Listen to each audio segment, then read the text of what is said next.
កាសនិងបទពិសោធន៍ការសហការដើម្បីឧត្តមប្រយោជន៍រវាងបុគ្គលិកមានបទពិសោធន៍ច្រើនជាមួយបុគ្គលិកមានការអប់រំថ្មីនិងធ្វើឲ្យស្ថាប័នអភិវឌ្ឍយ៉ាងលឿននិងប្រកបដោយនិរន្តរភាពនៅក្នុងក្រុមហ៊ុនឬស្ថាប័នមួយចំនួនដែលកំពុងប្រតិបត្តិការបច្ចុប្បន្ននេះយើងសង្កេតឃើញថាអ្នកដឹកនាំស្ថាប័នភាគច្រើនតែងតែផ្ដល់ឱកាសសម្រាប់ការងារសំខាន់ដល់អ្នកមានសមត្ថភាពស្រាក់ព្រោះពួកគេយល់ថាបុគ្គលិកចាស់មានបទពិសោធន៍ជាអ្នកស្គាល់ការងារស្គាល់ស្ថានភាពច្បាស់ធ្វើឲ្យការងារដែលដាក់ចេញទៅសម្រេចបានល្អនិងចំណេញច្រើនជាងការបណ្ដេតបណ្ដោយឲ្យបុគ្គលិកថ្មីទៅធ្វើវិធីឈ្នះដែលម្ចាស់អាជីវកម្មគួរពិចារណាគឺផ្ដល់តម្លៃសំខាន់សម្រាប់អ្នកចាស់ឲ្យធ្វើជាអ្នកបង្ហាញផ្លូវស្របពេលដែលអ្នកថ្មីខំដើរឲ្យលឿនដើម្បីអភិវឌ្ឍចំណុចនេះស្របនឹងឃ្លាមួយដែលគេនិយាយថាចាស់ស្គាល់ផ្លូវក្មេងដើរលឿនមានន័យថាអ្នកគ្រប់គ្រងស្ថាប័ន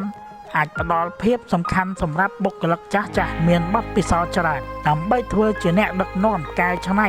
និងបង្ហាញផ្លូវដល់បុគ្គលិកថ្មីដើម្បីឲ្យពួកគេបានរៀនសូត្រពីមូលដ្ឋានគ្រឹះនៃវិធីសាស្ត្រធ្វើការស្របតាមគោលការណ៍ឬវប្បធម៌ល្អដើម្បីសម្រេចចក្ខុវិស័យរបស់ស្ថាប័នទាំងអស់គ្នាក្រោយពីបុគ្គលិកថ្មីបានចំណេះដឹងសមល្មមសម្រាប់ធ្វើការងារហើយយើងអាចសាកល្បងឲ្យពួកគេទៅជួបភ្ញៀវ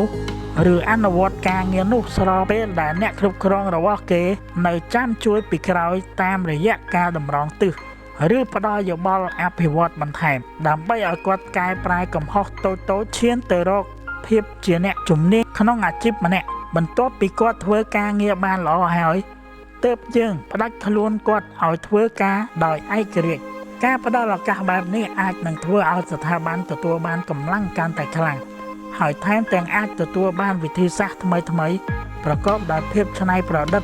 កាន់តែច្រើនក្នុងស្ថាប័នព្រោះមនុស្សម្នាក់កើតមកតែងទទួលបានបរិយាកាសនៃការរស់នៅការអប់រំនិងបរិបទនៃជីវិតខុសគ្នា